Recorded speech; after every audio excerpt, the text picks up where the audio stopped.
વાતાવરણની રાજ્યના અનેક જિલ્લામાં વાતાવરણમાં પલટો નોંધાયો છે। કચ્છના ગાંધીધામ સહિતના આસપાસના વિસ્તારમાં કાળા ડિબાંગ વાતાવરણ બાદ કમોસમી વરસાદ પણ વરસ્યો। તો બનાસકાંઠા જિલ્લામાં પણ અચાનક વાદળછાયું વાતાવરણ છવાયું અને ખેડૂતોની ચિંતામાં વધારો થયો। પોરબંદર સહિતના ગ્રામ્ય વિસ્તારોમાં પણ કમોસમી વરસાદનું ઝાપટું પડ્યું અને ધાણા, જીરું, ઘઉં જેવા પાકને નુકસાન થવાની ચિંતા ખેડૂતોમાં મુકાઈ છે।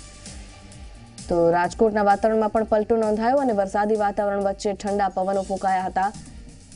તો વિવિધ વિસ્તારના જે દ્રશ્યો છે જોઈ શકાય છે। આકાશમાં કાળા ડિબાંગ વાદળો ઘેરાયા, ખેડૂતોની ચિંતામાં વધારો થયો અને ક્યાંક કમોસમી વરસાદ પણ નોંધાયો।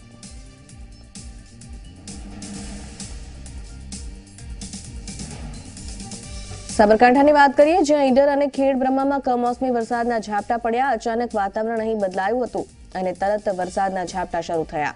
વરસાદ પડતા જીરું, વરિયાળીના પાકમાં રોગ આવે તેવી ખેડૂતો સંભાવના સેવી રહ્યા છે। તો ચિંતા છે હાલ તો ખેડૂતોમાં।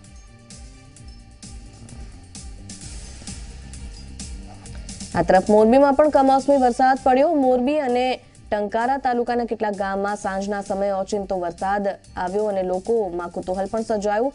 વરસાદના કારણે માર્ગો ભીંજાઈ ગયા।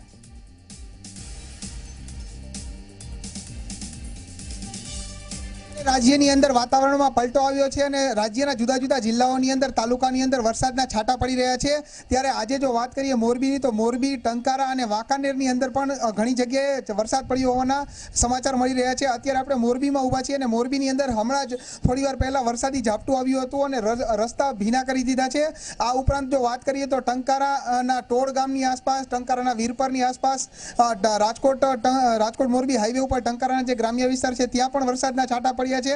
અને વાંકાનેરની વાત કરીએ તો વાંકાનેર સિટીની અંદર પણ વરસાદના છાંટા પડ્યા હોવાનું લોકો પાસેથી જાણવા મળેલ છે।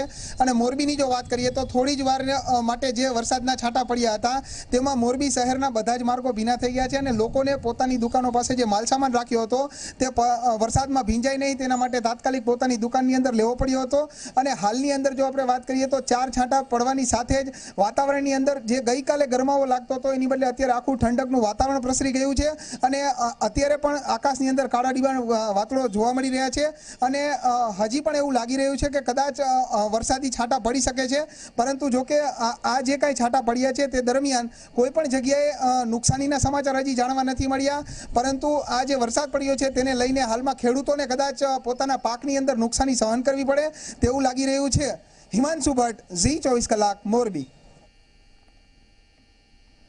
તો પોરબંદર શહેર તેમજ ગ્રામ્ય વિસ્તારમાં પણ કમોસમી વરસાદ વરસ્યો અને પોરબંદર શહેરમાં વરસાદી ઝાપટું જે બરડા પંથકના ગામમાં રસ્તા પર પાણી ફરી વળેલા જોઈ શકાય છે। ત્યારે અજવાણા, સિમર, બગવદર, રોજીવાડા, ભૂમિયાવદરમાં વરસાદ વરસ્યો છે અને ધાણા, જીરું તેમજ ઘઉં સહિતનો પાક ખેડૂતોનો જેમાં નુકસાન થવાની ભીતિ છે।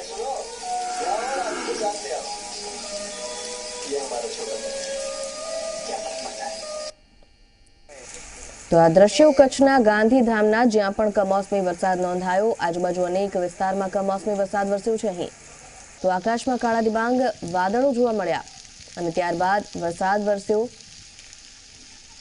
તો પાણી અહીં જે રીતે વહી રહ્યા છે તેના પરથી જોઈ શકાય કે કેટલા પ્રમાણમાં અહીં વરસાદ વરસ્યો છે।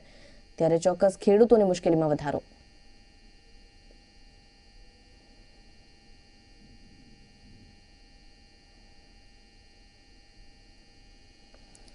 દેવભૂમિ દ્વારકાની વાત કરીએ તો અહીં પણ દ્વારકા તાલુકામાં કમોસમી વરસાદ વરસ્યો અને દ્વારકાના મીઠાપુર, સૂરજકરાડી અને ઓખા ગામ જ્યાં આસપાસના વિસ્તારમાં વાતાવરણમાં પલટો આવ્યો, વાદળ ઘેરાયા અને બીજી બાજુ મીઠાપુરમાં ધીમી ધારે વરસાદ પડ્યો।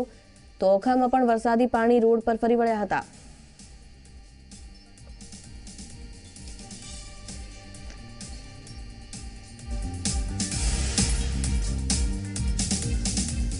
દ્વારકાના દ્રશ્યો। તો ગુજરાતના ઘણા વિસ્તારોમાં વાતાવરણ પલટાયું છે। ઘણા વિસ્તારોમાં કમોસમી વરસાદની શક્યતા હજી પણ સેવાઈ રહી છે। ઠંડા પવન સાથે વાતાવરણ વાદળછાયું બન્યું છે। તો પોરબંદરમાં કમોસમી વરસાદ અને પોરબંદરના ગ્રામ્ય વિસ્તારોમાં હળવો વરસાદ નોંધાયો। તો અડવાણી, સિમર, બગવદરમાં છાંટા પડ્યા હતા। ત્યારબાદ જામનગરની વાત કરીએ, જામનગર પંથકમાં પણ વાતાવરણ પલટાયું। જામનગરના દરિયાકાંઠાના વિસ્તારોમાં માવઠું વરસ્યું અને જામનગરના ગ્રામ્ય વિસ્તારમાં પણ વાદળ છવાયા। તો ગાંધીધામમાં પણ કમોસમી વરસાદ, કચ્છમાં જે રીતે વાદળો ઘેરાયેલા જોવા મળી રહ્યા હતા રાજકોટના વાતાવરણમાં પણ પલટો આવ્યો અને રાજકોટમાં પણ ઠંડા પવન ફૂંકાયા. તો બનાસકાંઠામાં પણ માવઠાની અસર, એટલે સમગ્ર રાજ્યમાં કહી શકાય કે વાતાવરણમાં પલટો જોવા મળ્યો હતો. ખાસ કરીને ઉત્તર અને દક્ષિણ ગુજરાતમાં જે રીતે જોવા મળ્યું.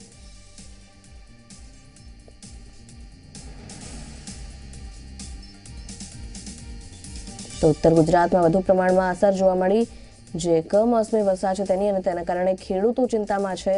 ખેડૂતોનો જીરા ઘઉંનો પાક જેમાં નુકસાન થવાની ભીતિ.